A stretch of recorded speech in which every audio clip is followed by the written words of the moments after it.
Hello everyone and welcome to UGC NET mentor guys. आज के इस वीडियो लेक्चर में हम कंप्लीट पेपर का सॉल्यूशन करेंगे जो कि है जेट झारखंड एलिजिबिलिटी टेस्ट, जो कि अभी कंडक्ट हुआ है 26 अप्रैल 2026 को। तो अगर आपने जेट एग्जाम दिया है तो आपके लिए क्लास बहुत इंपॉर्टेंट रहने वाली है। मैं हर एक क्वेश्चन को सॉल्व करके आपको समझाऊंगा। यहाँ पर आप अपने क्वेश्चन पेपर से मैच कर लेना कि आपके कितने क्वेश्चन सही निकल रहे हैं। इसके अलावा अगर आप यूजीसी नेट की तैयारी कर रहे हो तो आपके लिए भी क्लास काफी इंपॉर्टेंट रहने वाली है, बिकॉज जेट का और नेट का सेम सिलेबस है। कुछ भी ऐसा नहीं कि अलग हो, सेम टू सेम सिलेबस है। सेम टाइप के जो क्वेश्चन है वो आपके नेट एग्जाम में पूछे जाने वाले हैं। तो आपके लिए भी क्लास इंपॉर्टेंट रहने वाली है। अगर आप यूजीसी नेट की तैयारी कर रहे हो, फिर किसी अदर स्टेट की सेट की तैयारी कर रहे हो, सभी के लिए क्लास काफी इंपॉर्टेंट रहने वाली है। इनफैक्ट जो असिस्टेंट प्रोफेसर की तैयारी कर रहे हैं किसी भी स्टेट की, तो उनके लिए भी क्लास इंपॉर्टेंट रहने वाली है, बिकॉज वहां पर भी इस तरह के जो क्वेश्चन है वो कई बार बन जाते हैं। तो गाइस चलिए कंटिन्यू करते हैं, बट इससे पहले हम आगे बढ़ेगा इसमें बता दूं कि काफी मेहनत लगी है इस क्लास को बनाने में। तो मेक श्योर आप इस चैनल को सब्सक्राइब जरूर करके लाइक कर दें वीडियो को, ताकि हमारे भी एक हार्डवर्क को पे ऑफ मिल जाए। तो चलिए गाइस कंटिन्यू करते हैं और डिस्कस करते हैं। तो पेपर वन का जो पहला क्वेश्चन है आपकी स्क्रीन पे एक टेबल गिवन है यहाँ पर, और इसमें लिखा हुआ है क्वेश्चन में, the ministry of education release data on student enrolment in higher education institution across different social categories. The objective was to evaluate the impact of inclusion policies and reservation reform. आप guys देखो यहाँ पर data given है general OBC SC ST का 2020 21 22 3 साल का data given है, enrolment figures में गिवन है। अब यहाँ पे ये बताया गया है कि भाई यहाँ पर ये जो S C S T OBC हैं, मतलब इनका जो डेटा है वो क्या है, कैटेगरी वाइज स्टूडेंट का इनरोलमेंट गिवन है कि भाई किस ईयर में कितने स्टूडेंट्स ने इनरोल किया था कैटेगरी वाइज। तो चलिए क्वेश्चन पढ़ लेते हैं हम लोग। क्वेश्चन है पहला question, the total enrolment growth all categories combined from 2020 से 2022 इज अप्रोक्सीमेटली। टोटल इनरोलमेंट बताना है, टोटल इनरोलमेंट की ग्रोथ बताने की कितनी हुई है ऑल कैटेगरीज की, मतलब जनरल ओबीसी एससी एसटी 2020 का 2022 के साथ। यही क्वेश्चन है, 20 का 22 के साथ बताना है। ठीक है, तो गाइस देखो क्या करना है, आपको सिंपली इन सभी वैल्यूज को ऐड कर लेना है और 22 की इन सभी वैल्यूज को ऐड कर लेना है। फिर देखना है कि ग्रोथ कितनी हुई है, मतलब कितने से इंक्रीज हुआ है। तो जब भी ग्रोथ परसेंटेज पूछते हैं आपसे तो उसका सिंपल फॉर्मूला ये होता है कि जो प्रीवियस वैल्यू है और जो न्यू वैल्यू आएगी उसके बीच का जो डिफरेंस हम ऊपर ले लेंगे, जितना भी डिफरेंस होगा, जितनी भी ग्रोथ होगी, divide by previous value multiply by 100। Simple सा क्वेश्चन है ये। तो जब हमने यहाँ पर ऐड किया 2020 की वैल्यूज को, तो ये निकल के आया आपका 1000। इन सभी को ऐड करेंगे तो निकल के आएगा 1000, और हमने जब इन सभी को ऐड किया तो निकल के आया 1290। अब इनके बीच का जो डिफरेंस है वो कितना है, 290 है, और डिवाइड करेंगे प्रीवियस वैल्यू से जो कि 1000 है, मतलब ये वाली वैल्यू है 1000, और मल्टीप्लाई बाय 100। ठीक है, तो बस काट दो, दो जीरो कट गए, एक जीरो से एक जीरो कट गया, 29 बचा 29। तो 29% आ गया, यानी कि option number first will be the right answer. I hope आपको समझ में आ गया है, इजी क्वेश्चन था।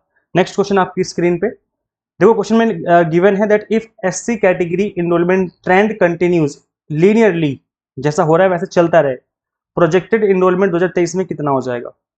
तो बात की जा रही है एससी कैटेगरी की, तो चलेंगे हम एससी कैटेगरी का देख लेते हैं। तो यहाँ पर 180 का इनरोलमेंट हुआ, फिर नेक्स्ट ईयर कितना हुआ, 210 का हुआ, फिर नेक्स्ट ईयर 250 का हुआ। अब पूछा गया कि 2023 में कितना हो सकता है, प्रोजेक्टेड कितना है, मतलब नेक्स्ट वैल्यू बतानी है आपको, है ना। तो 180 से 210 में जाने में कितना गैप है टोटल, आप देखेंगे यहाँ पर 30 का गैप है ना, 30 का गैप हो गया यहाँ पर। चलो मैं यहाँ लिख देता हूँ, यहाँ 30 का गैप हो गया, और इसके बीच में कितना गैप हो गया, 210 से 250 के बीच में 40 का गैप हो गया। अब ये बोला है कि ऐसे ही अगर बढ़ता रहे कंटिन्यूस लीनियरली, इसी तरीके से बढ़ता रहे, तो पहले 30 का बढ़ा, 30 से बढ़ा, फिर 40 से बढ़ा, तो अब नेक्स्ट क्या है, 50 से बढ़ने की उम्मीद है ना। तो जो नेक्स्ट है 250, उसमें ऐड कर देंगे 50, तो टोटल कितना हो जाएगा, 300 हो जाएगा। तो आपका आंसर क्या हो जाएगा, ऑप्शन नंबर सी। ठीक है, क्लियर है। आगे बढ़ते हैं गाइस, नेक्स्ट क्वेश्चन देख लेते हैं।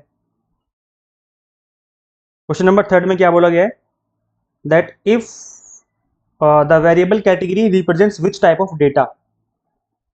अब गाइस देखो यहाँ पर जब भी बात की जाए ना कैटेगरी की, मतलब एक ऐसी वैल्यू जिसमें केवल नेम, जिसमें मतलब जिसमें टाइटल गिवन होता है, जैसे जनरल ओबीसी एससी एसटी, या फिर यहाँ पे लिखा हो मेल फीमेल, या फिर यहाँ पे लिखा हो रिच और पुअर, इस तरीके से जो यहाँ पर वैल्यूज, मतलब जिसको हम टैग करते हैं, जिसमें जिसमें हम टैग करते हैं वैल्यूज को जिस नाम से, तो उसमें हमेशा उसको नॉमिनल नॉमिनल वैल्यूज कहते हैं, मतलब नॉमिनल क्वालिटेटिव वेरिएबल्स हैं ये, जिसमें हमने इनको क्वालिफाई कैटेगरी में हमने डाला हुआ है, ठीक है।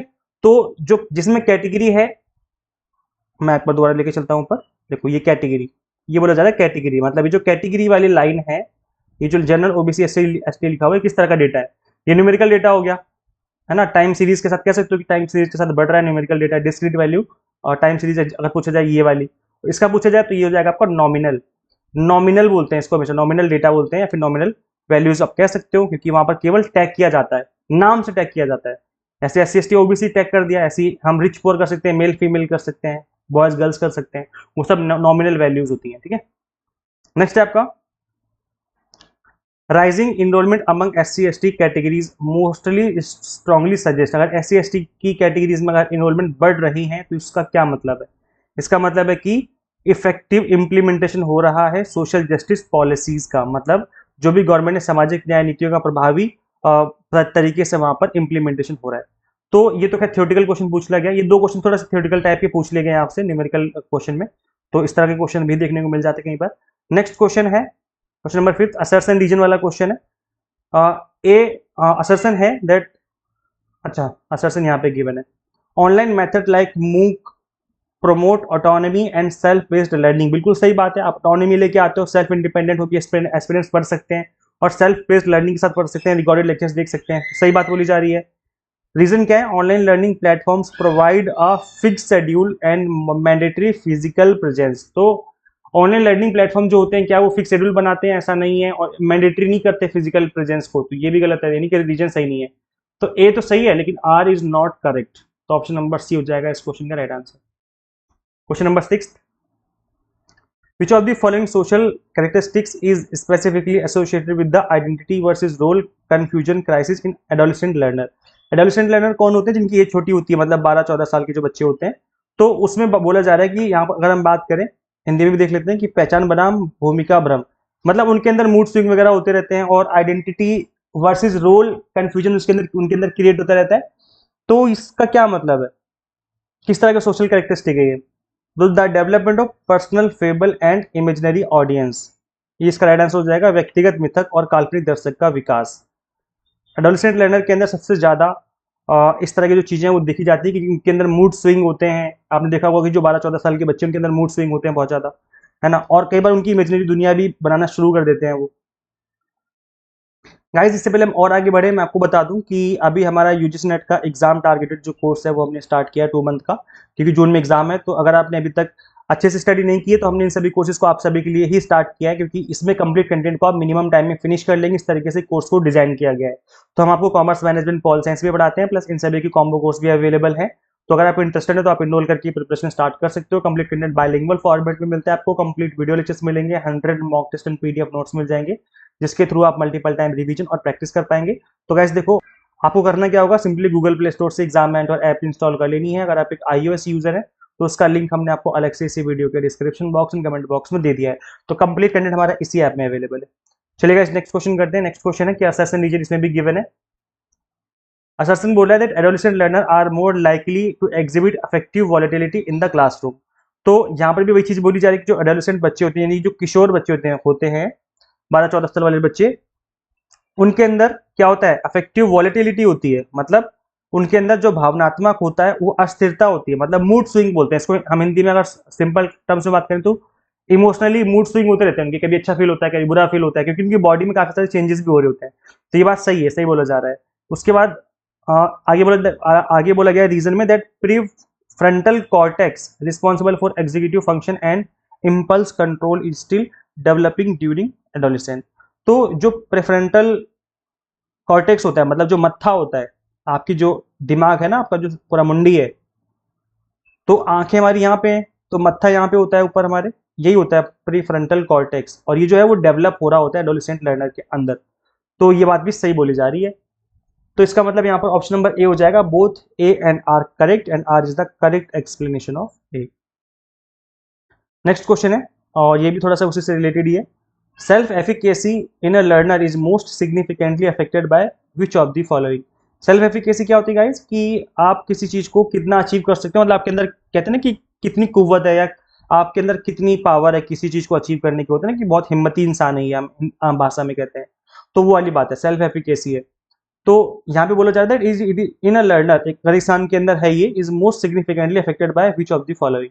तो उसके अंदर ये चीज क्यों है, क्यों सिग्निफिकेंटली उसके अंदर ये चीज आई है, तो ये है previous mastery experience and verbal persuasion from a teacher, from the teacher. तो दो चीजें हैं, अगर आपके अंदर ये लग रहा है कि मैं कर लूंगा, एग्जाम क्रैक कर लूंगा, कुछ भी हो जाए, तो उसके पीछे दो रीजन बताए जा रहे हैं। ये अगर मैं सिंपल टर्म्स में बात करूं, एक तो ये बताया जा रहा है कि आपकी जो प्रीवियस मास्टरी है, मतलब आपने जो ग्रेजुएशन पोस्ट ग्रेजुएशन करी है उसमें आपने बहुत अच्छे से पढ़ाई करी, बहुत मेहनत करी है। और दूसरा क्या बोला गया कि टीचर का परसुएशन भी है, कि जो अभी आपके साथ टीचर है वो आपको हेल्प करते हैं पढ़ाने में, अच्छे से पढ़ा रहे हैं। तो दोनों चीजें हैं, तो इसमें क्या होगा, सेल्फ एफिकेसी आपकी और बढ़ेगी और मजबूत होगी, आपके अंदर मोटिवेशन आएगा कि हाँ मैं इस काम को कर सकता हूँ, है ना। तो और इफेक्टिव तरीके से आप किसी भी काम को कर ले जाओगे। तो इसका ऑप्शन क्या हो जाएगा, ऑप्शन नंबर बी इस क्वेश्चन का राइट आंसर। नेक्स्ट क्वेश्चन है, in a class the average marks of boys. अब गाइस देखो ये जो क्वेश्चन है काफी इजी है, थोड़ा ध्यान से समझेंगे तो आराम से समझ लेंगे। In class the average marks of boys is 52 and that of girls is 42। मतलब लड़कों के एवरेज नंबर दे दिए, औसत नंबर दे दिए गए 52, और लड़कियों के औसत नंबर है 42। इतना बता दिया। अब नंबर ऑफ गर्ल्स बॉयज क्या है हमें कुछ नहीं पता। If the average marks of the whole class, पूरी क्लास के गर्ल्स एंड बॉयज सब मिला के 48 है, what is the percentage of boys in the class. तो आपको बताना है कि भाई जो लड़के हैं, बॉयज हैं, उनका जो है कितना परसेंटेज है क्लास में। तो इजी क्वेश्चन है, अगर आप इसको थोड़ा सा इजी वे में समझेंगे तो आराम से समझ में आ जाएगा। तो गाइस देखिए, अगर हम बात करें एवरेज मार्क्स गिवन है बॉयज के 52, ठीक है। तो अगर हम बात करें कि भाई बॉयज के टोटल मार्क्स कितने होंगे, बॉयज के टोटल मार्क्स कितने होंगे, तो 52 जो आपको एवरेज गिवन है, सॉरी 52 जो आपको मार्क्स गिवन है उसमें हम मल्टीप्लाई कर देंगे जो नंबर ऑफ बॉयज है, यानी एक्स मान लेते हैं कि भाई नंबर ऑफ बॉयज एक्स है हमारे, ठीक है। जैसे एग्जांपल ले लेता हूं मैं कि सपोज करो आपको ये गिवन है क्वेश्चन में कि भाई एवरेज 5 है, और ये जो एवरेज है 4 बच्चों का है, तो हम मल्टीप्लाई कर देंगे, टोटल मार्क्स पता चल जाएंगे, टोटल मार्क्स 20 है। हम यहाँ पे वही बात कर रहे हैं, है ना। तो यहाँ पर जो एवरेज गिवन है 52 है, कितना है 52 है ना, 52 बॉयज का कितना है 52, और हम लेट कर लेंगे एक्स, मतलब नंबर ऑफ बॉयज कितने हैं एक्स है। वैसे हम गर्ल्स का कर लेंगे, तो गर्ल्स कितनी 42 है, यानी कि 42 एवरेज आपको गिवन है, और गर्ल्स हम लेट कर लेंगे वाई, तो 52x plus 42y, total marks इतने होने चाहिए, है ना। अब यहाँ पर टोटल मार्क्स गिवन है, एवरेज गिवन है आपको होल क्लास का, मतलब पूरी क्लास का एवरेज गिवन है। तो यहाँ पर अगर मैं इसको ऐड कर दूं आपस में, मतलब मैं इसको चलो एक ना दूसरे पेज पे करके दिखाऊं क्या, या फिर ये कर देता हूँ चलो, 52x plus 42y is equal to जो एवरेज है पूरी क्लास का, 48 एवरेज है पूरी क्लास का, और यहां पर हम मल्टीप्लाई करेंगे इसमें x प्लस वाई से, दोनों को ऐड करके। क्यों हमने ऐसा क्यों किया, क्योंकि यहाँ पर जो ये गिवन है 48 ये पूरी क्लास का एवरेज गिवन है, और पूरी क्लास में x यानी बॉयज भी हैं और प्लस y यानी गर्ल्स भी हैं, तो दोनों को ऐड करके अगर इसके साथ मल्टीप्लाई करेंगे तो यहाँ पर जो वैल्यू आएगी और यहाँ पर जो वैल्यू आएगी वो इक्वल होगी, क्योंकि अब हमने बॉयज का गर्ल्स का अलग अलग लिखा है और ये सब हमने एक साथ लिख दिया है, ठीक है। तो ये है, अब यहाँ पर इस ब्रैकेट को खोल देंगे हम, जो यहाँ पर ये वाला ब्रैकेट इसको खोल देंगे हम, तो ये हो जाएगा आपका इक्वेशन कुछ इस तरीके से हो जाएगी, यानी कि 52x इस side plus 42y is equal to, इधर क्या हो जाएगा जब ये वाला ब्रैकेट खोलेंगे तो ये हो जाएगा आपका 48x प्लस 48y, ठीक है।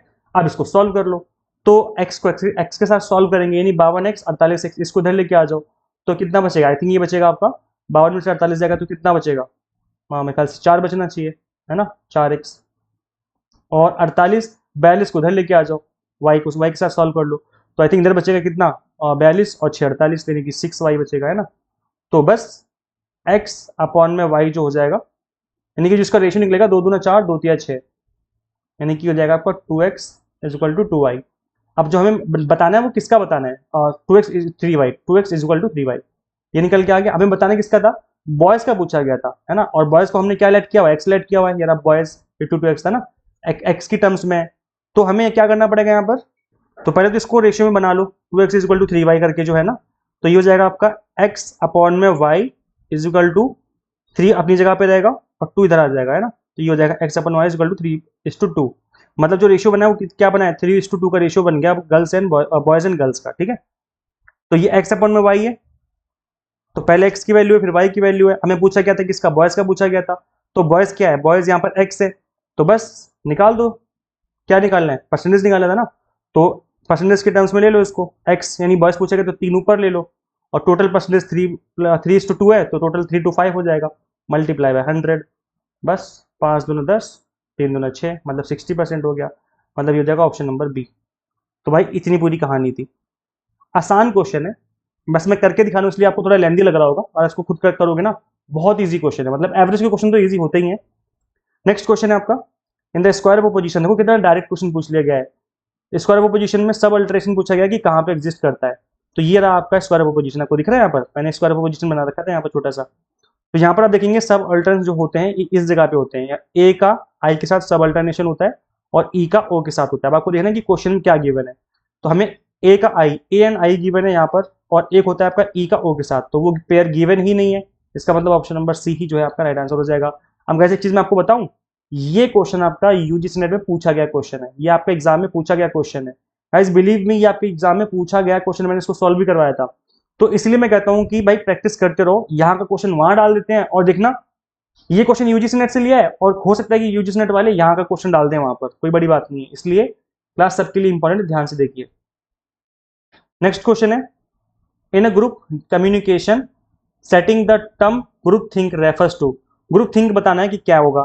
तो यहाँ पर देखो गाइज, इसका आंसर हो जाएगा psychological phenomena where the desire for harmony results in an irrational decision making outcome. अब गाइज देखो ये इसका मतलब क्या है, मैं आपको हिंदी सिंपल टर्म्स में समझा देता हूँ कि सपोज करो एक ग्रुप में 5 लोग बैठे हुए हैं, तो यहाँ पर किसी ने पूछा, मतलब जो उनका गुरु जी हैं या फिर कोई मैनेजर है, उसने पूछा अपने एम्प्लॉय से, 5 एम्प्लॉय से कि भाई एक बात बताओ, मुझे एडवर्टाइजिंग के पैसे जो हैं बढ़ाने चाहिए नहीं बढ़ाने चाहिए।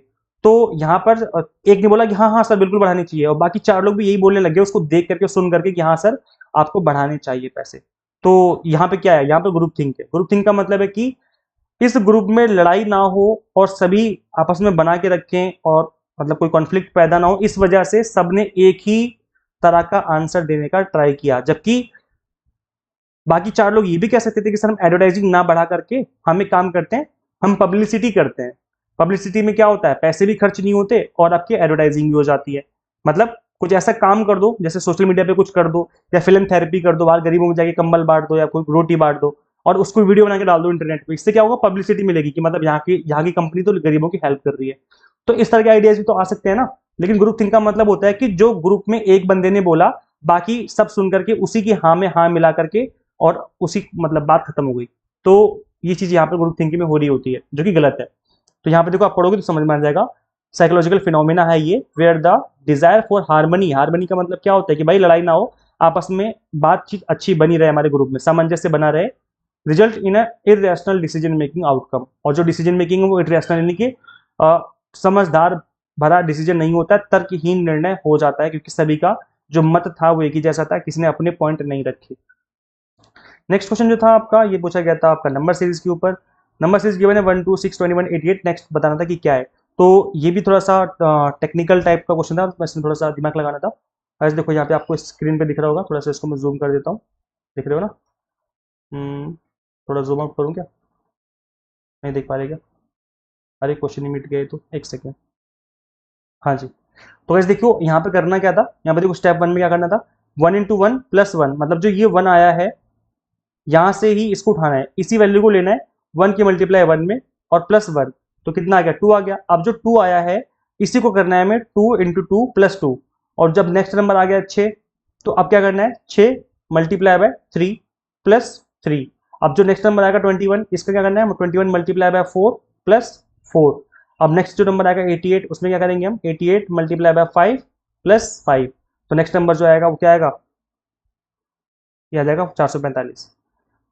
तो इस तरीके से था, थोड़ा सा दिमाग लगाना था इसमें, मतलब इतना तो इजी नहीं था ये नंबर सीरीज, लेकिन थोड़ा सा ट्रिकी थी।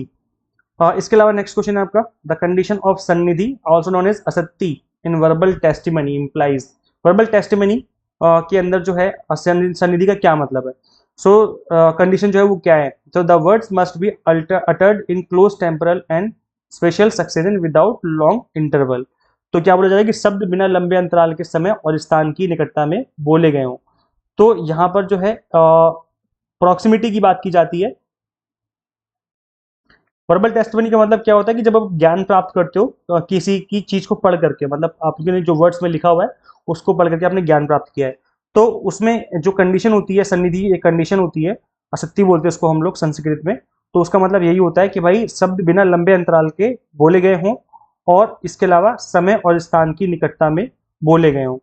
ठीक है, तो उस केस में आप वहां से ज्ञान प्राप्त कर सकते हो। अब ऐसा नहीं कि आज कुछ बोला गया और उसके बाद फिर 1 साल बाद कुछ बोला जाएगा, तो इसमें क्या कैसे ज्ञान प्राप्त करोगे ना, तो बिना लंबे अंतराल के बोले गए हो और स्थान और निकटता में बोले गए हो।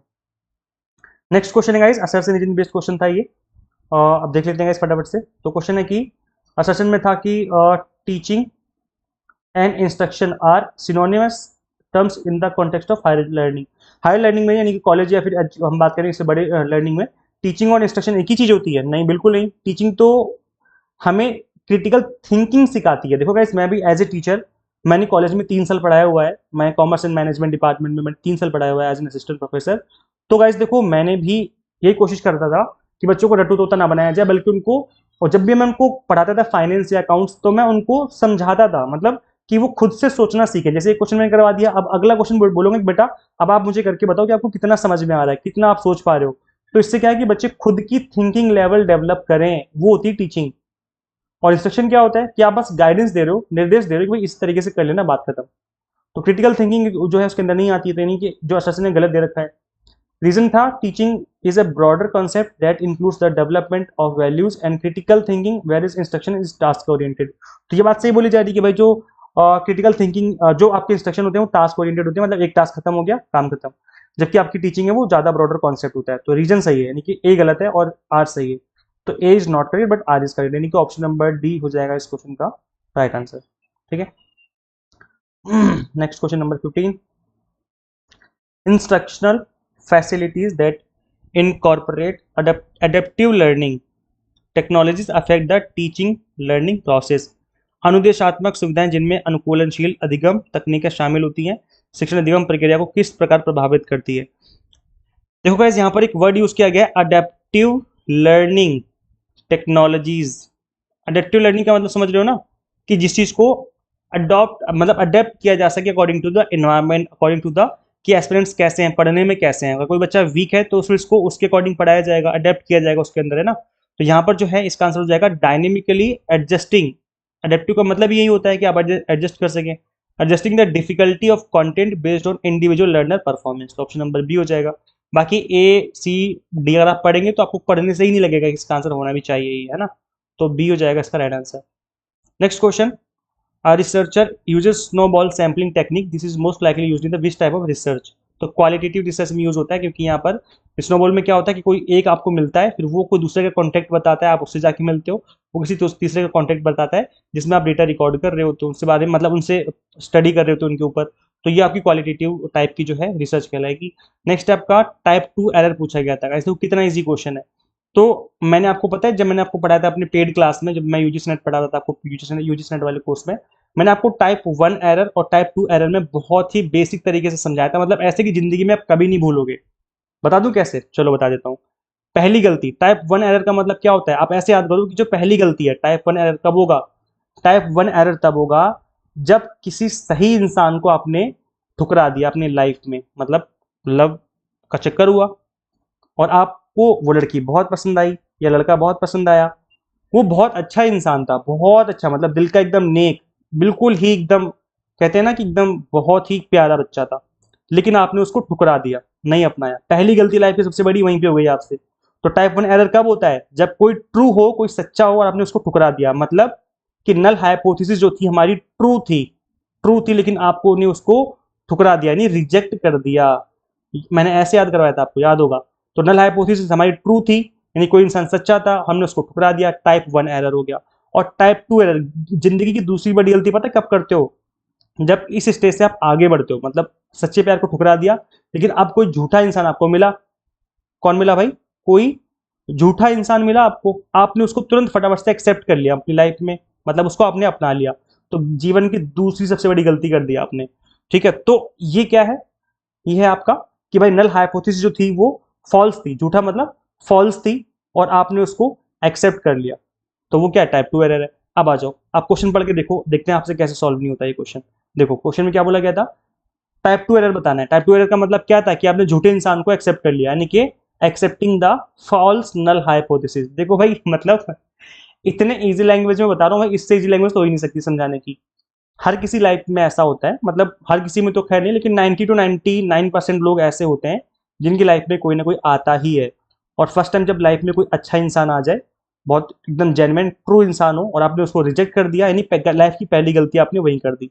फिर आप लाइफ में थोड़ा सा आगे बढ़े तो देखा आपने कि एक इंसान आपकी जिंदगी में और आ गया जो कि बहुत झूठा इंसान है, लेकिन आपने उसको कर लिया एक्सेप्ट, बस दूसरी बड़ी गलती कर दी। तो ये टाइप 1 एरर हो गया, ये टाइप 2 एरर हो गया। बस इतनी सी कहानी है, ठीक है। चलो गाइस आगे बढ़ते हैं।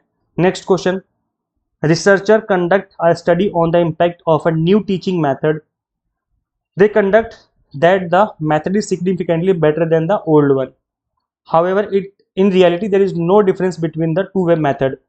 तो मतलब जो दो मेथड देखे गए उनमें कोई डिफरेंस जो है वो रियलिटी में नहीं देखा गया। तो इसका मतलब यहाँ पर जो नल हाइपोथेसिस थी वो क्या थी, ट्रू थी। लेकिन जो रिसर्चर थे इन्होंने क्या किया, उसे ठुकरा दिया। तो ये टाइप 1 एरर ही कहलाएगा, अल्फा एरर जिसको हम लोग बोलते हैं, अल्फा और बीटा एरर के नाम से भी जाना जाता है ये। तो ये गाइस, बाकी देखो अगर आपको डिटेल में पढ़ना है इन चीज़ों को, तो मैं आपको ये सजेस्ट करूंगा कि एक तो मैंने आपको यूट्यूब पर भी पढ़ाया हुआ है, यूट्यूब पर भी क्लास ले रखी है कि भाई हाइपोथेसिस टेस्टिंग क्या होती है, टी टेस्ट क्या होता है, जेड टेस्ट क्या होता है, नोवा टेस्ट क्या होता है।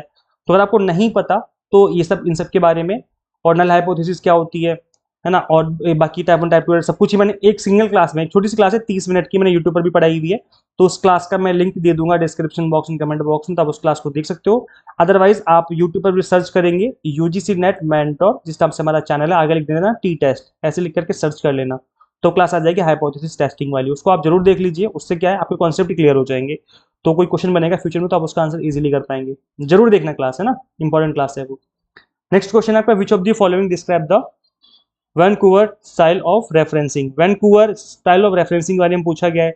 अब यहाँ पर ऑप्शन है ऑथर डेट सिस्टम, यानी जब पहले ऑथर का नाम गिवन हो फिर डेट गिवन हो, ये एपीए स्टाइल होता है। ऑथर के बाद पेज नंबर गिवन हो, यानी पेज गिवन हो, तो फिर आपका एमएलए स्टाइल होता है।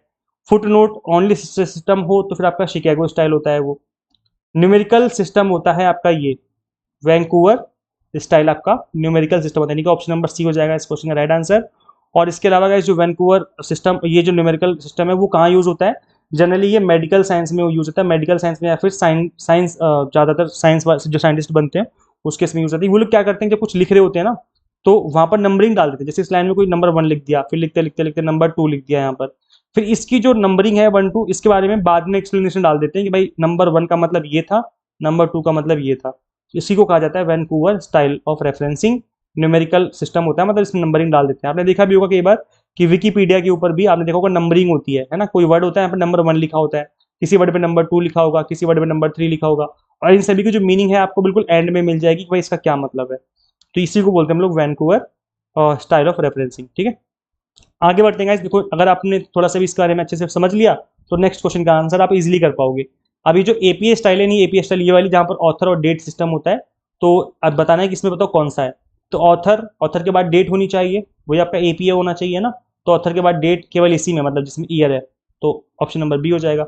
बाकी इसमें ऑथर के बाद टाइटल था और बाकी में तो दोनों में ऑथर स्टार्टिंग में था ही नहीं, तो ऑप्शन नंबर बी हो जाएगा राइट आंसर। नेक्स्ट क्वेश्चन है आपका,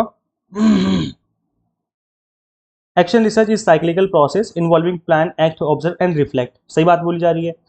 statement number 2 that result of action research can be generalise to the entire global population. ये बात गलत बोली जा रही है, बिकॉज आप इसको जनरलाइज नहीं कर सकते ग्लोबल पॉपुलेशन के ऊपर, ये स्पेसिफिक होती है। जैसे एज ए टीचर मैं अगर इस चीज़ का के ऊपर देखूँ कि भाई मेरे बच्चे किस तरीके से बेटर तरीके से मुझसे समझ सकते हैं, मैं इसके ऊपर कुछ काम करूँ, रिसर्च करूँ, तो वो फिर आपकी एक्शन रिसर्च कहलाएगी, जहाँ पर मैं अपनी पर्सनल प्रॉब्लम या फिर स्पेसिफिक प्रॉब्लम को सॉल्व करने की कोशिश कर रहा हूँ। तो मैं जनरलाइज तो नहीं कर सकते हम इसको, तो ये तो गलत है और स्टेटमेंट नंबर 1 सही है, यानी कि ऑप्शन नंबर सी हो जाएगा राइट आंसर। नेक्स्ट क्वेश्चन है, when a supervisor is busy on a call and ignore a worker explanation in a machine fault, this is an example of.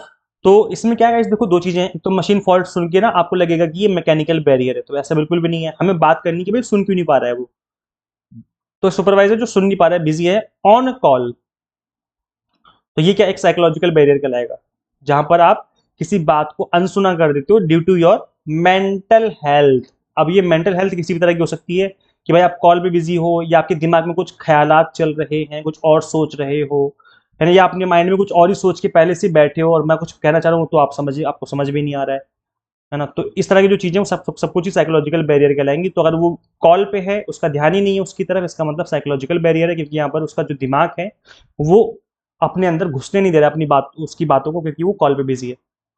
Next question है, assertion है communication is the process of negotiating of meaning. सही बोला जा रहा है, संचार के अर्थ समझौते विनिमय की प्रक्रिया है, आप संचार करते हो इसीलिए ही। नेक्स्ट है, meaning does not reside in words but in the people who use them. तो ये बात भी सही बोली जा रही है कि भाई जो भी आप बोलोगे वो वर्ड्स में नहीं है, लेकिन जो बात कर रहे हैं, जिस तरीके से यूज कर रहे हैं, उन चीजों में है।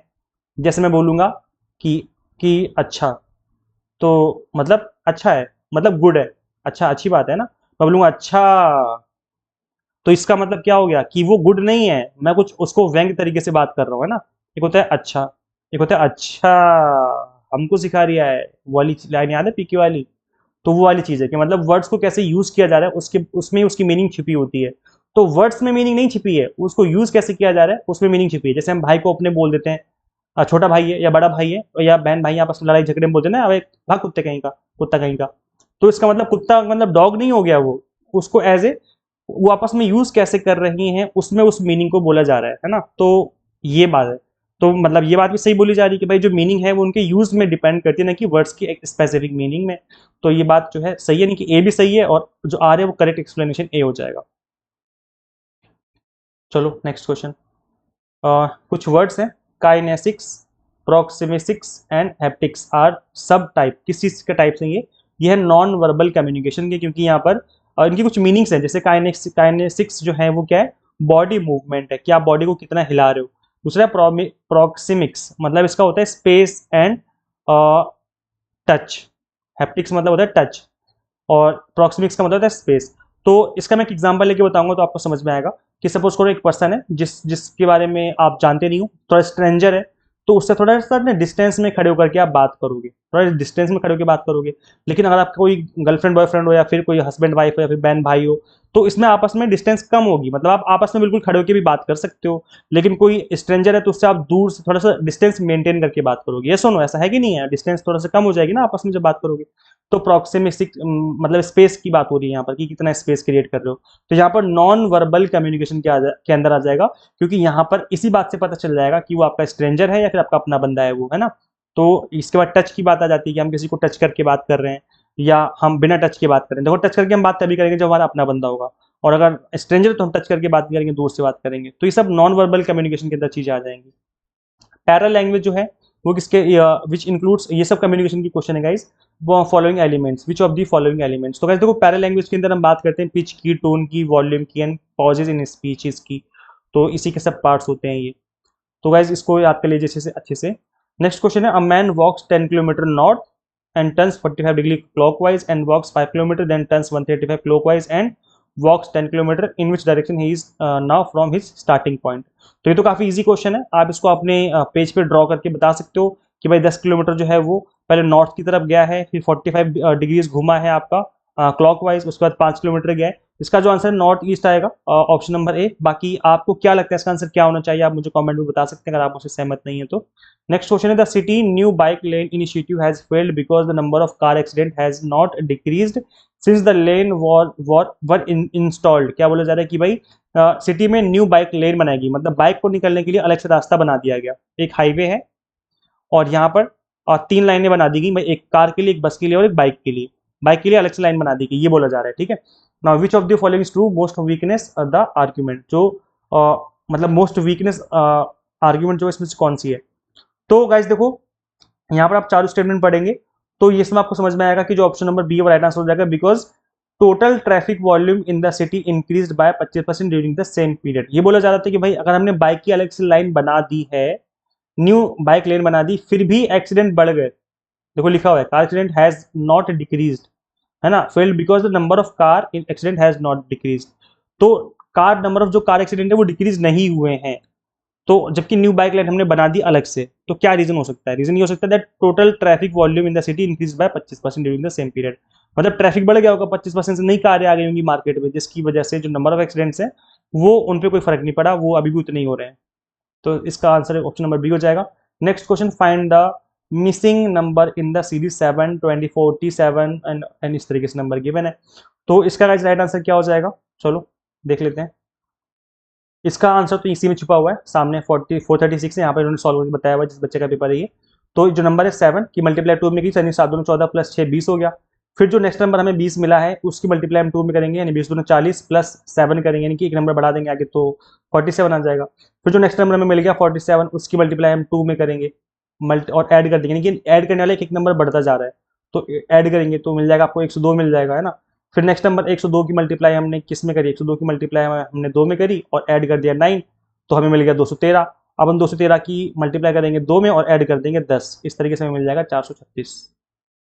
तो इस तरीके से ये सीरीज गिवन थी, मिसिंग नंबर बताना था। इसके अलावा एक कोडिंग डिकोडिंग का क्वेश्चन था, ओरल इज कोडेड एज 3196, तो रिटर्न किस तरीके से कोड किया जाएगा। तो वैसे देखो यहाँ पर थोड़ा सा अच्छा क्वेश्चन था ये। अब ओरल जो है पहले तो इसका हम प्लेस वैल्यू लिख लेंगे, यानी कि आपकी एबीसीडी की जो प्लेस वैल्यू होती है, ए की प्लेस वैल्यू 1 होती है, बी की प्लेस वैल्यू 2 होती है, सी की प्लेस वैल्यू 3 होती है। इस तरीके से आपको सारी प्लेस वैल्यू याद होनी चाहिए गाइज। मैंने अपने पेड बैच में सबको याद करवा रखी है, जिन्होंने जिन्होंने भी हमारा पेड बैच इनरोल किया होगा यूजीसी नेट का, अच्छे से पढ़ा रखा है हमने ये चीज़ तो। और इस तरह के क्वेश्चंस की प्रैक्टिस भी करवा रखी है। अगर आप हमारे पेड बैच के बच्चे को देंगे तो आराम से क्वेश्चन सॉल्व कर लेगा ये कोई भी। ओरल जो है ये है 3196, कैसे आया ये, तो जो ओरल है ORAL, इसकी हमने प्लेस वैल्यू नोट डाउन कर ली कि O की 15 है, R की 18 है और A की 0, मतलब A की फर्स्ट हो गई और L की 12। अब जो प्लेस वैल्यू नहीं कि 1 5 इनको ऐड कर दिया तो 6 हो गया, 1 8 ऐड कर दिया 9 हो गया, फिर 0 प्लस 1 1 हो गया, 1 2 प्लस 3 हो जाएगा, है ना। तो ये इसकी प्लेस वैल्यूज हो जाएंगी। और ऐसे में रिटर्न, अच्छा इसको लिखा इन्होंने उल्टे तरीके से, मतलब प्लेस ओरल जो है 6913 होना चाहिए, लेकिन इन्होंने लिखना यहाँ से स्टार्ट किया, मतलब जब कोडिफाई किया गया है इस नंबर को 3196, तो इन्होंने यहाँ से लिखना स्टार्ट किया नीचे से। तो हम भी ऐसे करेंगे कि पहले जो हमारी रिटर्न है इन सभी की लिख लेंगे लेटर, इन सभी की पोजीशन लिख लेंगे, फिर इन सभी को हम ऐड कर लेंगे, यानी कि 23 जो है इसको ऐड करेंगे, 2 + 3 5 हो जाएगा, 18 का हो जाएगा, 1 + 8 9 हो जाएगा, और इसको नीचे से लिखना स्टार्ट करेंगे, यानी कि आपका नंबर हो जाएगा 5522 करके। अब देखेंगे 5522 995 वाला हो जाएगा, ऑप्शन नंबर बी। तो प्लेस वैल्यूज अगर आपको याद है तो जल्दी से क्वेश्चन सॉल्व हो जाते हैं, इस तरह के जो क्वेश्चन होते हैं। नेक्स्ट क्वेश्चन गाइस आपका, a man sells 2 cows for 12,000, on one he gains 25% and on the whole transaction he makes neither a profit nor a loss, what was the loss percentage on the second cow. तो second cow का loss percentage आपको बताना है कि कितना होगा। आप देखिएगा इस काफी इजी क्वेश्चन नहीं है, अगर आप ध्यान से करेंगे तो आराम से हो जाएगा। तो ऐसे देखिए ईच लिखा हुआ है का मतलब यहाँ पर जो 2 गाय सेल करी गई हैं वो 12,000 ईच, मतलब एक काउ को इन्होंने सेल किया 12,000 में और दूसरी काउ को भी इन्होंने सेल कर दिया 12,000 में। तो एक काउ को सेल करने पर इनको 25% का फायदा हो गया, 25% का प्रॉफिट हो गया। और जब इन्होंने दूसरी काउ सेल करी है तो on the whole transaction he makes neither profit nor loss, मतलब इसको हमने इतने मतलब इस रेट में इसको आप कैसे लॉस में बेचा है इसको हमने, कि जो टोटल हमें प्रॉफिट लॉस होना चाहिए वो हमें ना तो प्रॉफिट हुआ ना तो लॉस हुआ, तो मतलब हमें यहाँ पर ना प्रॉफिट ना लॉस, तो हम इस ट्रांजेक्शन में आ चुके हैं। तो बस इतनी सी कहानी है जो क्वेश्चन की कहानी है। तो हमें बताना है कि भाई अब जो है लॉस परसेंटेज होता है कि हमने सेकंड काउ जो बेची है वो कितने लॉस पे बेची है, तो ये आपको क्वेश्चन में बताना होगा। थोड़ा गला जाम हो रखा है गाइज मेरा, मैं प्रॉपर तरीके से बोल नहीं पा रहा हूँ गाइज, चलिए कोई बात नहीं। तो चलो इसको सॉल्व करते हैं, फटाफट से देखते हैं। तो गाइज देखो सेलिंग प्राइस जो है आपका 12,000 रुपये है, ठीक है, ये बात मानते हो आप, 12,000 रुपये सेलिंग प्राइस पहली काउ का, जो फर्स्ट काउ है, हम फर्स्ट काउ की बात कर रहे हैं यहाँ पर। अब यहाँ पर हम बात कर लेते हैं कि जो प्रॉफिट परसेंटेज है वो कितना गिवन है, 25% गिवन है, 25% का फायदा हुआ है यहाँ पर। तो कॉस्ट प्राइस कैसे निकालेंगे इसकी हम, तो ये निकल जाएगा आपका सेलिंग प्राइस जितना है अपॉन में 1 प्लस प्रॉफिट परसेंटेज। तो सेलिंग प्राइस कितना है 12,000 का है, ठीक है भाई 12,000 हो गया, divide by 1 plus profit percentage. तो ये हो जाएगा आपका प्रॉफिट परसेंटेज कितना है 25%, मतलब 25% का मतलब कितना होता है 25/100 होता है ना, तो ये हो जाएगा 0.25, यानी क्या हो जाएगा 0.25। अभी हो जाएगा आपका 12,000 ऊपर हो गया और नीचे हो जाएगा आपका 1.25, है ना। अब जब इसको हम डिवाइड करेंगे, मतलब यहाँ से पॉइंट हट के 2 जीरो ऊपर चले जाएंगे, इसको सॉल्व करेंगे जब हम काट पीट करके, तो ये निकल के आएगा आपका लगभग लगभग 9,600, ठीक है। तो मतलब कॉस्ट प्राइस इतनी निकल के आ गई हमारी। अब हमने ये देखा कि भाई 9,600 तो इसकी कॉस्ट प्राइस है पहली काउ की, हमने बेचा कितने 12,000 में, तो प्रॉफिट हमें पता चल गया कि हमें प्रॉफिट जो है रुपीज़ के टर्म्स में कितना हुआ था। तो 12,000 की काउ हमने बेची और उसमें हमने माइनस कर दिया 9,600 जो हमारी कॉस्ट प्राइस है, तो हमें फ़ायदा हुआ था 2,400 रुपये का, ठीक है, समझ में आ गया ना, 24 रुपए का हमें फायदा हुआ। अब हमने रुपीज के टर्म्स में निकाल लिया, जो 25% गिवन था इसको हमने रुपीज के टर्म्स में निकाल लिया कि भाई 2400 रुपए का हमें क्या हुआ है, फायदा हुआ है। यहाँ तक कहानी समझ में आ गई, पूरी कहानी, हमने प्रॉफिट निकाल लिया है, जो 25% गिवन था ये कितना है, 2400 रुपए। ठीक है, ये याद रखना, 2400 काम आएगा आगे। अब हम बात कर लेते हैं कि पूरी ट्रांजेक्शन में अब जो पूरी ट्रांजेक्शन है उसके बारे में बात करेंगे हम। तो आज देखो, टोटल सेल प्राइस अगर की बात करें, क्योंकि पूरी ट्रांजेक्शन की बात हो रही है, whole transaction, total sale price जो अगर हम देखें तो कितना होगा, 12,000 की एक काऊ है, दूसरी काऊ भी 12,000 की बेची गई है, क्योंकि लिखा था क्वेश्चन में ईच, है ना, प्रति गाय। तो टोटल जो है वो कितना हो जाएगा, 24,000 हो जाएगा। ठीक है भाई, टोटल सेल प्राइस में निकालिए 24,000। Okay, now there is no profit no loss, कोई प्रॉफिट भी नहीं हुआ, कोई लॉस भी नहीं हुआ। तो इसका मतलब है कि जो हमारा कॉस्ट प्राइस है, ये टोटल सेलिंग प्राइस ये है, और टोटल कॉस्ट प्राइस कितना होगा फिर, तो भैया टोटल कॉस्ट प्राइस भी तो 24,000 ही होगा ना, तभी तो हमें प्रॉफिट लॉस नहीं हुआ भाई। जितने का हमने खरीदा और उतने का ही बेच दिया, तभी ऐसा पॉसिबल हो सकता है कि जीरो हमें प्रॉफिट हो, ना लॉस हो, कुछ ना हो हमें ना। तो अगर हमने सेलिंग प्राइस निकाल लिया जो कि मतलब गिवन ही था 24,000 दोनों का, तो कॉस्ट प्राइस भी 24,000 ही होना चाहिए। ठीक है, अब हम बात कर लेते हैं कि भाई सेकंड काउ की जो आपकी कॉस्ट है वो कितनी होगी, सेकंड काउ की कॉस्ट। अब हम कॉस्ट निकाल लें, सेकंड काउ की कॉस्ट प्राइस। तो टोटल पता है हमें, टोटल 24,000 की कॉस्ट प्राइस है। 24,000 की कॉस्ट प्राइस में से हम माइनस कर देंगे किसकी कॉस्ट प्राइस, जो हमारी काउ 1 की कॉस्ट प्राइस थी। याद है, थोड़ी देर पहले निकाला था हमने, कितना था उसका, था 9,600। तभी तो माइनस करके इसमें से हमें 2400 मिला था, तो 9,600 क्या कर देंगे, माइनस कर देंगे इसमें से, तो हमें हमें मिलेगा यहाँ पर 14,400। अभी जो 14,400 है ये कॉस्ट प्राइस है हमारी दूसरी काउ का। किसका, दूसरी काउ का। समझ में आ गया ना, यहाँ तक इजी लग रहा है, ज्यादा टफ तो नहीं लग रहा ना आप लोगों को। तो ऐसे देखो, अब यहाँ पर हमें कॉस्ट प्राइस पता है 14,400, और हमें लॉस पता है।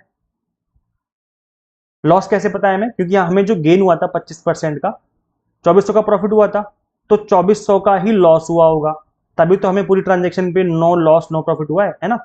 तो लॉस भी 2400 का ही हुआ होगा, क्योंकि प्रॉफिट 2400 का है। तो इस केस में 2400 हमारा लॉस है और 14,400 की हमारी गाय है, जो काऊ है। तो बस निकाल दो लॉस परसेंटेज। लॉस परसेंटेज का फॉर्मूला क्या होता है, ये होता है आपका जितना लॉस हुआ है वो divide by cost price multiply by 100। तो लॉस कितना हुआ था 2400 का, जितना प्रॉफिट उतना ही लॉस, तभी no profit no loss divide by cost price 14,400, 14,400 multiply by 100। बस कट्टा पीटी करते करते ये निकल के आएगा 16.66%, यानी कि option number first is the right answer of this question. समझ में आ गया, इजी क्वेश्चन था। आगे बढ़ते गाइज, देखो इस तरह के क्वेश्चन की प्रैक्टिस करनी पड़ेगी गाइज। प्रॉफिट एंड लॉस तो क्वेश्चन थोड़े ऐसे होते हैं जो थोड़ा सा ट्रिकी हो सकते हैं, लेकिन उसके लिए आपको प्रैक्टिस करनी पड़ेगी, तभी बात बनेगी। असर्शन क्वेश्चन है, every valid argument is a sound argument. तो क्या ये बात सही है, ये बात गलत होनी चाहिए, क्योंकि भाई हर एक वैलिड आर्ग्यूमेंट साउंड आर्ग्यूमेंट नहीं होगा, लेकिन साउंड आर्ग्यूमेंट एक वैलिड आर्ग्यूमेंट हो सकता है। रीजन क्या है, a sound argument must have a valid structure and all true premises. तो ये बात सही है, जो साउंड आर्ग्यूमेंट है उसका मस्ट होना है कि भाई एक वैलिड स्ट्रक्चर हो और ऑल ट्रू प्रीमाइसेस हो, तभी वो साउंड आर्ग्यूमेंट कहलाता है। अब ये गाइस देखो, कैटेगोरिकल प्रोपोजिशन जो है वो आपको पढ़नी पड़ेंगी, तभी समझ में आएगा इस बारे में सारी चीजें। तो इसका ऑप्शन नंबर डी है। बाकी आप एक बार लॉजिकल रीजनिंग पढ़िए अच्छे से, अगर समझ में नहीं आ रहा है तो। नेक्स्ट क्वेश्चन है, the universe is like giant watch. जो हमारे पूरा यूनिवर्स एक घड़ी की तरह है, बड़ी घड़ी की तरह है। Must watch must have a designer, और एक वॉच का जो है वो डिजाइनर होता है, और इसीलिए universe must have a designer, और इसीलिए यूनिवर्स का भी एक डिजाइनर होगा। यहाँ पर किस तरह की इनफॉर्मल पॉलिसी का यूज किया गया है, तो रेड हेरिंग पॉलिसी है, फॉल्स एनालॉजी है, एस्टी जनरलाइजेशन है, फिर पोस्ट हॉक अर्गो प्रॉप्टर हॉक। तो ऐसे देखो, इस क्वेश्चन का राइट आंसर हो जाएगा option number B, false analogy. अब ये क्यों है समझ लेते हैं सारी चीजें।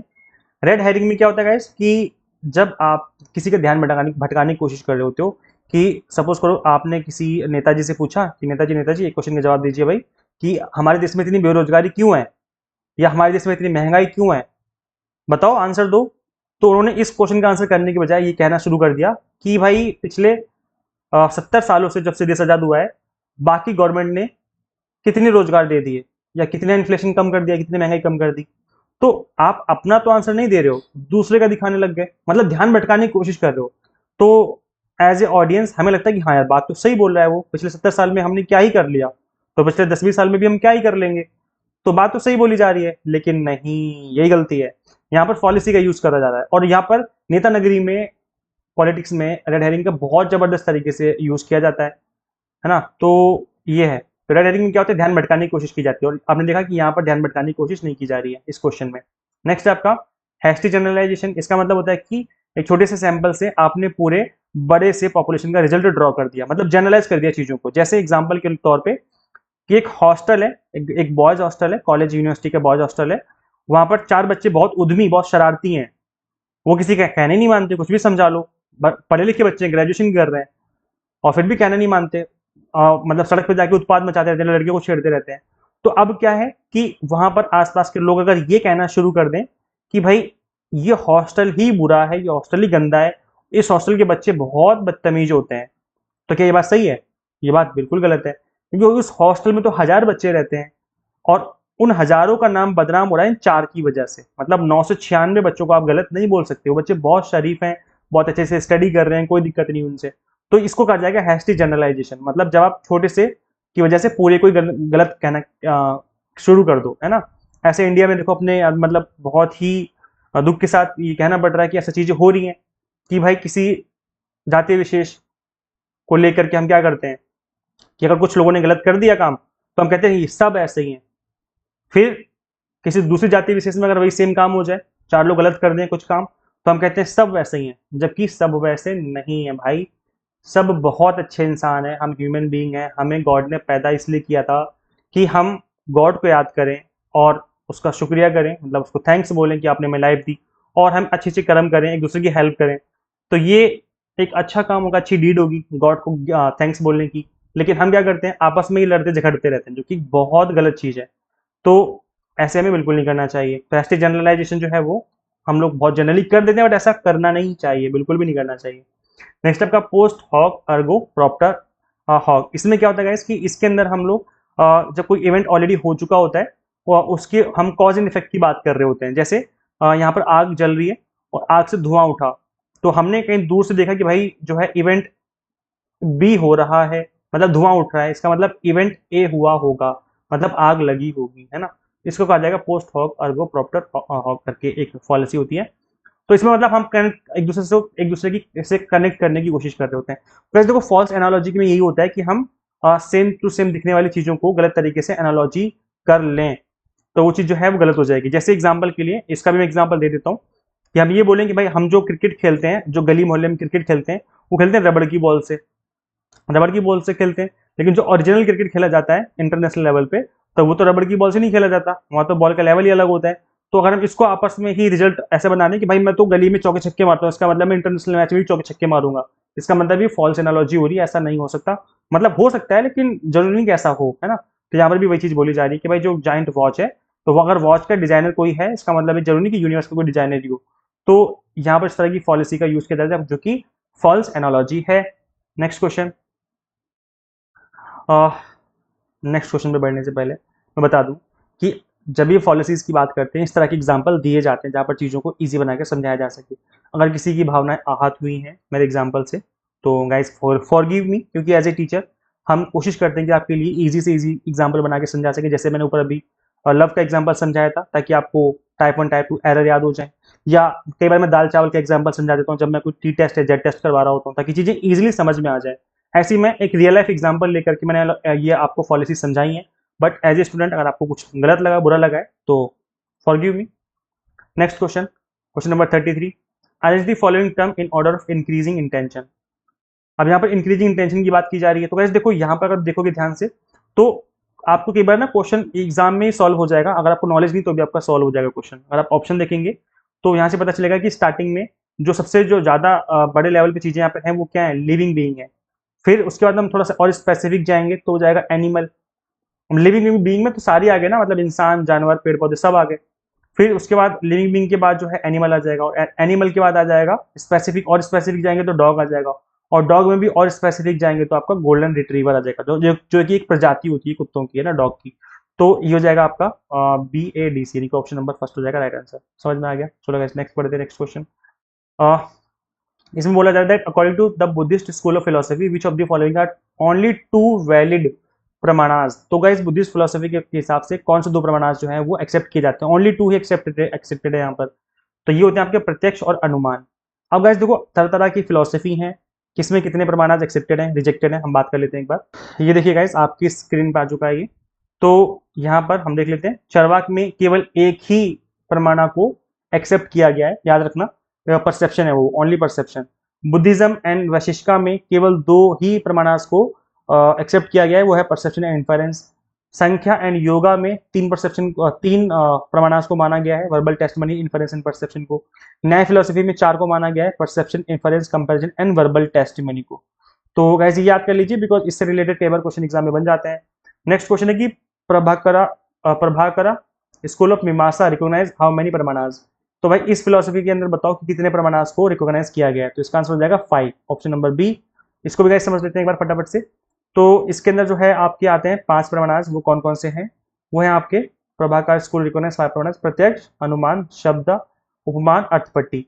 अब इसके अंदर जो है जो नहीं आया वो है वो अनुपलब्धि। अनुपलब्धि वाला जो है ये एक्सेप्ट नहीं करता है, जबकि जो भट्ट स्कूल है वो एक्सेप्ट करता है। अब ये भट्ट स्कूल क्या है ये भी समझ लेते हैं। देखो पूर्व मीमांसा जो है स्कूल ऑफ इंडियन फिलोसफी जो है वो डिवाइडेड 2 मेन सब स्कूल में, एक प्रभाकरा हो गया और एक हो गया आपका भट्ट यानी कुमारिला भट्ट। सो यहाँ पर जो प्रभाकरा है इसमें 5 सोर्सेज हैं प्रमाणास के, जबकि भट्ट में 6 के 6 हैं। मतलब अनुपलब्धि इसमें इंक्लूड है और इसमें अनुपलब्धि इंक्लूड नहीं है, बस इतना सा डिफरेंस है। तो जो आपका भट्ट स्कूल है ये 6 के 6 प्रमाणास को एक्सेप्ट करता है, जबकि जो आपका प्रॉब्लम ने देखा वो केवल 5 ही को एक्सेप्ट करता है as a valid source of knowledge. Next question, और ये थोड़ा सा आपका न्यूमेरिकल बेस्ड क्वेश्चन है। इसमें डेटा गिवन है, state department of education launch in the integrated school modernisation scheme in 2018 to improve infrastructure in government schools. The scheme focused on upgrading existing rural and urban school, installing smart board and digital classroom, reducing urban rural infrastructure gap, promoting ICT enabled learning. तो ये कुछ school में जो है मतलब improvement किए गए हैं 2018 से 21 के बीच में, इंस्टॉल किए गए हैं, डिजिटल क्लासरूम बनाए गए हैं। अब हम डेटा देख लेते हैं, थोड़ा सा इसमें कहानी लिखी हुई थी, अब देख लेते हैं। देखो यहाँ पर आपकी स्क्रीन पे डेटा गिवन है, रूरल स्कूल अपग्रेडेड है यहाँ पर, अर्बन स्कूल अपग्रेडेड यहाँ पर है। 2018, 19, 20, 21 इस तरीके से नंबर मेंशन किए गए हैं।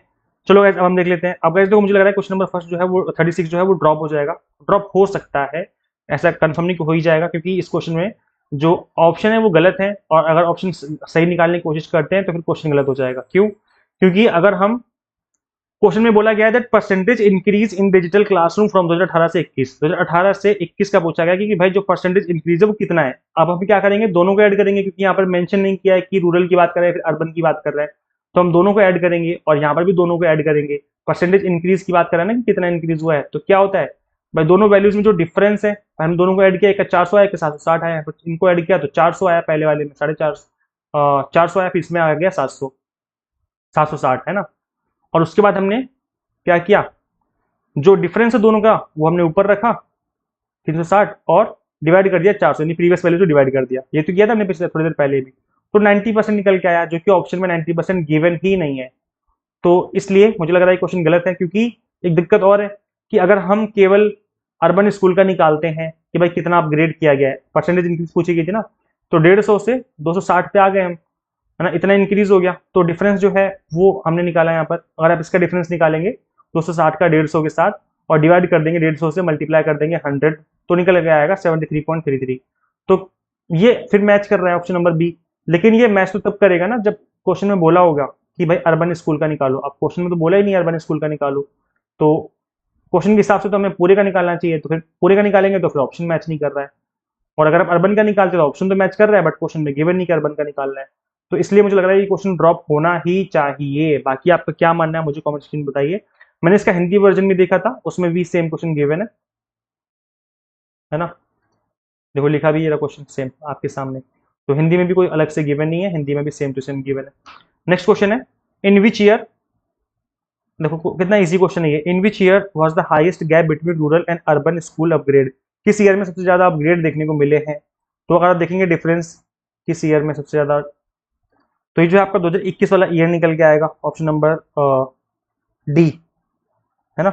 नेक्स्ट क्वेश्चन करते हैं गाइस, कंपाउंड। अब गाइस थोड़ा सा क्वेश्चन टफ दे दिया आपको, compound annual growth CAGR approx of rural school upgrade from 2018 से 21, क्लोजेस्ट मतलब अप्रॉक्स वैल्यू बताने की किस क्लोज होगी।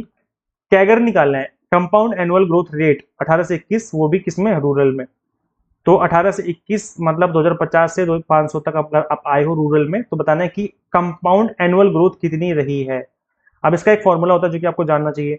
तो कैगर का फॉर्मूला होता है कि जो आपको एंडिंग वैल्यू गिवन है वो बिगिनिंग वैल्यू 1/9 मतलब जो नंबर ऑफ ईयर्स है -1 मल्टीप्लाई बाय 100। तो ये अब देखो एंडिंग वैल्यू कितनी है, इस यहाँ पर आप देखेंगे कि जो गाइस स्टार्टिंग वैल्यू है आपकी 250, एंडिंग वैल्यू है 500।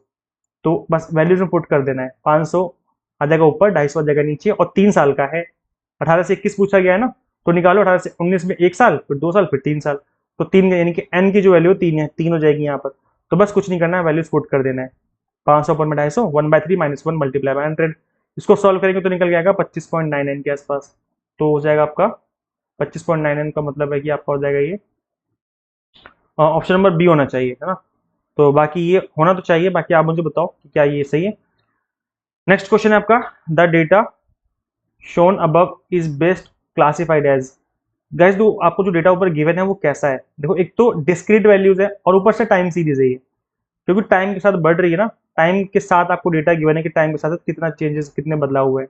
और दूसरा डिस्क्रीट वैल्यू है, ऐसा नहीं कि एक क्लास इंटरवल दिया हो कि 100 से 200 के बीच में इतना है, फिर 200 से 300 के बीच में इतना है, ऐसा तो है नहीं, इंटरवल तो गिवन नहीं है। तो डिस्क्रीट वैल्यूज गिवन है, मतलब एक स्पेसिफिक वैल्यू गिवन है। तो स्पेसिफिक वैल्यू है प्लस टाइम सीरीज डेटा है आपका ये वाला, तो ऑप्शन नंबर बी हो जाएगा। From A governance perspective the sharp rise in digital classroom indicate, जो डिजिटल क्लासरूम बढ़ाए जा रहे हैं, तो इसका गवर्नेंस पर्सपेक्टिव से क्या मतलब है, इसका मतलब है कि IC driven educational reform strategy हमारी सही चल रही है और गवर्नेंस जो है सबको सही चल रहा है, कोई दिक्कत नहीं आ रही है, सब कुछ अच्छा चल रहा है। 40 का ऑप्शन नंबर बी हो जाएगा। नेक्स्ट क्वेश्चन, और काफी अच्छा क्वेश्चन था ये, तो फुल इसमें फिलअप करने थे आपको, फिल इन द ब्लैंक्स में। Electronic mail is transmitted using कौन सा प्रोटोकॉल। अब गाइस देखो इसमें ना बहुत ही एक आसान तरीका है कि प्रोटोकॉल की बात की जा रही है। अब यहाँ मतलब कोई ना कोई प्रोटोकॉल ही आएगा। POP3 प्रोटोकॉल नहीं है, आईपी एड्रेस प्रोटोकॉल नहीं है, डीएनएस प्रोटोकॉल नहीं है, एसएमटीपी प्रोटोकॉल होता है जिसकी फुल फॉर्म होती है simple mail transfer protocol, SMTP. तो इसका नाम ही प्रोटोकॉल है, इसका मतलब कि इसमें यही आएगा। अगर पहले में ए आएगा तो इसका मतलब है कि बी और डी तो हो ही नहीं सकते, मतलब ए और सी में से कोई होगा। इस तरीके से आप क्वेश्चन को जो है आइडेंटिफाई कर सकते हो। मतलब अगर चारों फिलअप आपको नहीं पता और आपको एक या दो फिलअप भी आते हैं तो उससे भी क्वेश्चन करने का जो तरीका थोड़ा सा आसान हो सकता है आपके लिए। To retrieve emails from a server a client typically uses POP3। The message travel over a network identified through a unique IP address, क्योंकि आईपी एड्रेस हमेशा यूनिक होते हैं। And the domain is resolve using DNS, domain name system. अब ये POP3 क्या है और बाकी चीजें क्या है, एक बार मैं आपको समझा देता हूँ, क्योंकि हो सकता है कि आपके एग्जाम में क्वेश्चन बन जाए इससे रिलेटेड। इस तरह के क्वेश्चन बनते रहते हैं एग्जाम में, यूजीसी नेट में कई बार बन जाते हैं इस तरह के क्वेश्चन। तो एसएमटीपी जो है, simple mail transfer protocol, is the standard protocol used specifically for sending और pushing email from a client to a server और बिटवीन सर्वर। और to retrieve email from a server client typically use POP3, जिसकी full form होती है post office protocol version 3। और IMAP are use to retrieve और download emails from a mail server to local client. आप guys देखो mail से related तो question आपके एग्जाम में पहले भी कई बार बन चुके हैं। यूनिक आपका आईपी एड्रेस होता है और डीएनएस होता है, डोमेन नेम सिस्टम होता है। जैसे google.com है ना, @gmail.com लोग यूज करते हैं, कोई वेबसाइट हो गया specific website. Next question guys आपकी स्क्रीन पे आ चुका है, which of the following statement are correct. VPN ensure encrypted communication over public network, बिल्कुल सही बोला जा रहा है कि पब्लिक नेटवर्क में आपको इनक्रिप्ट कर देता है VPN। VPN क्या होता है, इसकी फुल फॉर्म मुझे कमेंट करके बताओ। चलो देखते हैं कितने बच्चों को फुल फॉर्म पता है, क्योंकि एग्जाम में आपकी फुल फॉर्म भी पूछ ली जाती है गाइस, तो फुल फॉर्म भी पता होनी जरूरी है। चलो मुझे कमेंट करके बताओ, वीडियो देखते देखते कमेंट कर दो जल्दी से, अगर आपको आती है तो कर दो कमेंट भाई, जल्दी कर दो, क्या कर रहे हो, मैं आपसे ही बोल रहा हूँ, करो comment. VPN ensure encrypted communication over public network, सही बोला जा रहा है। बी ऑप्शन है intranet is accessible globally without restriction, तो ग्लोबली तो नहीं होता, इंट्रानेट तो प्राइवेट होता है, इंटरनेट ग्लोबली एक्सेप्टेबल एक्सेस होता है, तो ये गलत है। HTTPS यूज SSL, तो बिल्कुल सही बोला जा रहा है। यहाँ पे जो S है ना, S का मतलब होता है सिक्योर, और सिक्योर जो होता है वो SSL की वजह से ही होता है, फॉर सिक्योर कम्युनिकेशन, तो ये बात बिल्कुल सही बोली जा रही है, यानी कि A सही है और C सही है। Cookies can execute malicious code independently. तो ऐसे देखो मैलिशियस कोड जो है एग्जीक्यूट नहीं कर सकता कुकीज। अगर किसी वेबसाइट की कुकीज को एक्सेप्ट करते हो, इसका मतलब वो आपकी ब्राउजिंग प्रेफरेंस को देख रहे हैं, समझ रहे हैं कि भाई आप इस वेबसाइट पर आना पसंद करते हो, यहाँ पे आप इन चीज़ों को ढूंढना पसंद करते हो, आप किस टाइम पर लॉग इन करते हो, ये सब कुकीज में स्टोर हो जाता है। लेकिन कोई कोड इंप्लीमेंट कर दे, ऐसा पॉसिबल नहीं होता है। तो कुकीज जो है मतलब उससे बहुत ज़्यादा नुकसान तो नहीं है, लेकिन आपकी जो हिस्ट्री है उसको ट्रैक कर सकते हैं वेबसाइट वाले कि भाई आप कब एक्टिव रहते हो और किस तरह के प्रेफरेंसेस जो है वो आपके रहते हैं। तो इसलिए डी जो है वो गलत हो जाएगा, यानी कि आपका बी गलत हो गया, डी गलत हो गया, ए और सी सही है, यानी कि option number first will be the right answer. आगे बढ़ते हैं गाइस, क्लास थोड़ी लंबी हो गई, कोई बात नहीं, चलिए। A university conduct online examination through cloud based platform, student log in remotely and exam data is stored centrally, which of the following is not most critical risk in the system. तो बताओ भाई कौन सा जो system है वो एक most critical risk हो सकता है। Data breach and unauthorized access हो सकता है, क्योंकि ये cloud based system based platform है जो कि पब्लिकली अवेलेबल है। मतलब पब्लिकली क्या मतलब, एक ऑनलाइन अवेलेबल है, स्टूडेंट्स जो कि दूर दूर बैठे हुए रिमोटली, तो उस केस में फिर डेटा ब्रीच हो सकता है वहां पर और अनऑथराइज्ड एक्सेस देखा जा सकता है। ये क्वेश्चन तो बहुत इजी था, स्वयं स्वयं पर बाकी स्वयं नेपटल के ऊपर क्वेश्चन था। स्वयं जो है क्या है, नेशनल मूक प्लेटफॉर्म है जहाँ पे आप मल्टी डिसिप्लिनरी कोर्स कर सकते हो, यानी कि एक ये हो जाएगा। नेपटल में जो है इंजीनियरिंग से रिलेटेड कोर्सेज दिए जाते हैं। नेशनल डिजिटल लाइब्रेरी जो है सेंट्रलाइज्ड डिजिटल एकेडमिक रिपोजिटरी, और डिजिटल इंडिया प्रोग्राम जो है digital infrastructure for governance services है। तो ऑप्शन नंबर ए हो जाएगा right answer of this question. I hope चीजें जो है आपको क्लियर हो गई हैं। क्वेश्चन नंबर 45 जो है 45th जो है, educational institution integrate biometric attendance and cloud based elements, जो कि आपने होता ही है अगर आप एग्जाम, जैसे आप यूजीसी नेट एग्जाम देने जाओगे तो वहां पर ये चीज मिलेगी आपको। इंस्टीट्यूशन जो ऐसा है जो कि इंटीग्रेट करता है बायोमेट्रिक अटेंडेंस, आपकी बायोमेट्रिक अटेंडेंस होती है, क्लाउड बेस्ड एलएमएस होता है, मतलब एलएमएस हो सकते हैं वहां पर, लर्निंग मैनेजमेंट सिस्टम। वैसे तो एनटीए का काम तो एग्जाम कंडक्ट करवाना है, बट यूनिवर्सिटीज में होते हैं। And encrypted online fee payment system, जैसा कि होता है एनटीए आपसे पेमेंट लेता है। Which of the following best describe overall impact of this integration. तो इससे क्या होगा, इंक्रीज होगी administrative transparency and data security भी बनी रहेगी। तो ऑप्शन नंबर बी हो जाएगा right answer. 46th question, according to the accounts of Xuanzang Hiuen Tsang, the entrance examination जो होता था नालंदा यूनिवर्सिटी में, कौन कंडक्ट करवाता था। द द्वार पंडित, गेट कीपर करवाते थे, वो इंश्योर करते थे कि जिसको नॉलेज है बस वही जाए अंदर और कोई अंदर ना जाए। तो सी हो जाएगा राइट आंसर, होना चाहिए ये, है ना सी। बाकी आप बताना मुझे कमेंट सेक्शन में। Which characteristic distinguish non conventional learning from conventional learning. तो नॉन कन्वेंशनल लर्निंग क्या होती है, जो आज के टाइम में चल रही है, जैसे लैपटॉप पे पढ़ाई कर रहे हो आप। So it is often learner centred होता है, बच्चे कभी भी कुछ भी पढ़ सकते हैं, यूट्यूब खोलो पढ़ना चालू कर दो। And utilize diverse delivery media, और अलग अलग मीडिया के थ्रू पढ़ाया जा सकता है, मतलब जरूरी नहीं कि आप यूट्यूब से पढ़ो, आपका ऑनलाइन सॉफ्टवेयर हो सकता है, या आपका पेन ड्राइव हो सकता है, या फिर एनी अदर मेथड हो सकता है पढ़ाई करने का। तो सी हो जाएगा राइट आंसर। 48 असर्शन रीजन है, AICT और India council for technical education is statutory body, बिल्कुल सही बात है। AICT was established by an act of parliament in 1987 to ensure planned development of technical education। ये बात भी बिल्कुल सही बोली जा रही है।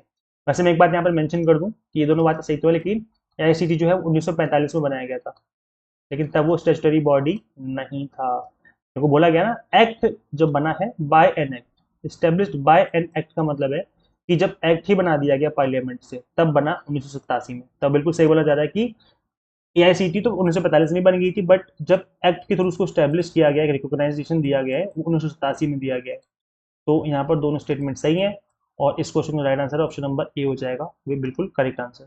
ठीक है, आगे बढ़ते हैं गाइज। देखो भाई बहुत मेहनत लगी भाई इस क्लास को बनाने में। अगर क्लास को लाइक नहीं किया, इसका मतलब आप गुरु दक्षिणा देके नहीं जा रहे हो। आपसे मैं बस लाइक मांग रहा हूँ, एक लाइक कर दो और चैनल को चुपचाप से सब्सक्राइब कर लो, बिकॉज यहाँ पर मैं आपको सिर्फ नेट की तैयारी नहीं करवाता, बल्कि मैं आपको सेट से रिलेटेड, असिस्टेंट प्रोफेसर जॉब से रिलेटेड, पीएचडी से रिलेटेड, इनफैक्ट असिस्टेंट प्रोफेसर यानी टीचिंग से रिलेटेड, जॉब से रिलेटेड सारे तरह के अपडेट भी मिलते रहते हैं, प्लस सभी की प्रिपरेशन भी हम आपको टाइम टू टाइम करवाते रहते हैं। तो चैनल को सब्सक्राइब जरूर कर लीजिए, बिकॉज इससे क्या होगा, आपका ही एडवांटेज होगा, आपको फ्यूचर में वीडियोज मिलती रहेंगी। फ्री है, कोई पैसा तो लगने नहीं है, बस चैनल पे सब्सक्राइब बटन पे क्लिक कर लो, बस इतना सा काम करना है। और यार गाइस वीडियो को लाइक कर दो, लाइक नहीं करोगे तो मुझे लगेगा कि बस मेरी मेहनत जो थी बस जाए चली गई, आपने बिल्कुल भी मेरे काम को लाइक नहीं किया। लाइक का मतलब है आप मेरे काम को पसंद कर रहे हो, जो मैंने वीडियोस बनाई हैं, तो आप प्लीज इसको लाइक करिए। और आप इस वीडियो को शेयर भी कर सकते हैं। क्वेश्चन नंबर 49 है, under which article of the Indian constitution is a fundamental duty of every citizen to protect and improve the natural environment. तो आर्टिकल 51 जी जो है इसके बारे में बात करता है, लेकिन जो बाकी आर्टिकल मेंशन है इस क्वेश्चन में उनको भी हमें समझ लेना चाहिए, इंपॉर्टेंट है। गाइस देखिए, आर्टिकल 51 जो जी है आपका, ये बात करता है, this is part of the fundamental duty, part 4 A of the Indian Constitution. It specifically states that it shall be the duty of every citizen of India to protect and improve the natural environment, including forest, lake, river, and wildfire, and to have compassion for living creature. तो ये एक duty है, ठीक है, याद रखिए, आपका कर्तव्य है, आपको करना चाहिए। आसपास कोई पेड़ कटे, काट रहा हूँ, मत काटने दो प्लीज। आए दिन गर्मी बढ़ती जा रही है, आपको पता है।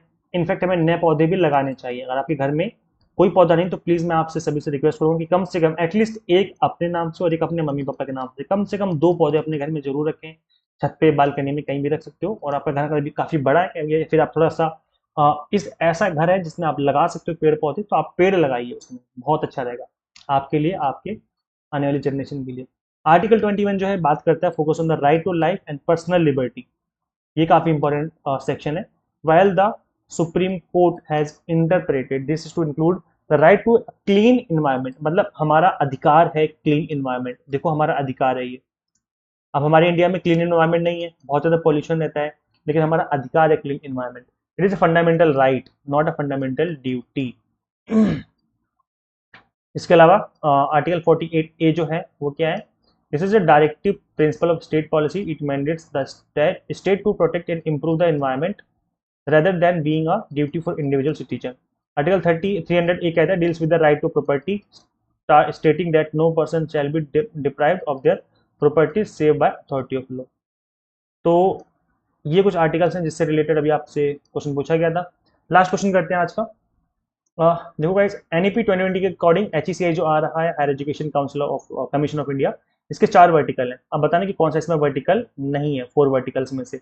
तो एनएचईआरसी जो है आपका वर्टिकल है, national higher education regulatory council. NSCC भी है, क्रेडिशन काउंसिल भी इसका एक वर्टिकल है। एचईजीसी भी है, higher education council grant council भी है, याद रखना ये भी है एक काउंसिल, लेकिन एनसीवीटी नहीं है। फोर्थ काउंसिल जो है आप, फोर्थ जो वर्टिकल है आपका, जनरल एजुकेशन काउंसिल, जीईसी जो है इसका फोर्थ वर्टिकल है। तो ये इसका आंसर होना चाहिए, जिनकी जो डी है इसका आंसर आपके क्वेश्चन का हो जाएगा। आई होप आपको समझ में आ गया। मैंने 50 के 50 क्वेश्चन आपको सॉल्व करवा दिए हैं। आपको क्लास कैसे लगी मुझे कमेंट सेक्शन में बताइए। आपके व्यूज, आपके कमेंट्स का हमें वेट रहता है, आपके कमेंट्स से हमें मोटिवेशन मिलती है, इसलिए प्लीज कमेंट जरूर किया करें। आपने कितने स्कोर किया, आपने आउट ऑफ 50 आपका कितना स्कोर बन रहा है, आपने कितना स्कोर किया आज की इस क्लास को देखने के बाद, मुझे कमेंट सेक्शन में जरूर बताइए कि आप कितना स्कोर कर पा रहे हैं, जिससे हमें पता चलेगा। अगर सब लोग कमेंट करेंगे तो पता चलेगा कि सब लोग कितना स्कोर कर पा रहे हैं, जिससे हम पता लगा पाएंगे कि कितनी कट ऑफ जा सकती है, कितने नंबर पे क्वालिफिकेशन जो है आपका देखने को मिलने वाला है। तो कमेंट जरूर करिए, अपने व्यूज, अपने वर्ड्स, अपने मार्क्स, सब कुछ ही कमेंट कर दीजिए जल्दी से फटाफट से। बाकी मैंने आपको बताया था स्टार्टिंग में थोड़ी देर पहले कि हम आपको यूजीसी नेट की तैयारी करवाते हैं। हमने अभी पेपर 1 का 2 मंथ का एग्जाम टारगेटेड कोर्स स्टार्ट किया है, जिसको डिजाइन ही इस तरीके से किया गया कि 2 मंथ के अंदर अंदर आपका मतलब उससे पहले आपका कंप्लीट कंटेंट फिनिश हो जाएगा। इसके अलावा कॉमर्स मैनेजमेंट पॉल साइंस भी हम आपको पढ़ाते हैं, प्लस कंप्लीट कंटेंट आपको बायलिंगुअल मिल जाता है। कॉम्बो कोर्स भी अवेलेबल है, तो आप इनरोल करके जो अपनी प्रिपरेशन स्टार्ट कर सकते हैं। करना क्या होगा, आपको सिंपली गूगल प्ले स्टोर से एग्जाम एंड्रॉइड ऐप इंस्टॉल कर लेनी है। अगर आप एक iOS यूजर है तो उसका लिंक हमने अलग से इसी वीडियो के description box and comment box में दे दिया है। So thank you, share this video with all aspirants and subscribe for UGC update and assistant professor job related updates. Guys मिलते हैं नेक्स्ट वीडियो में। Thank you.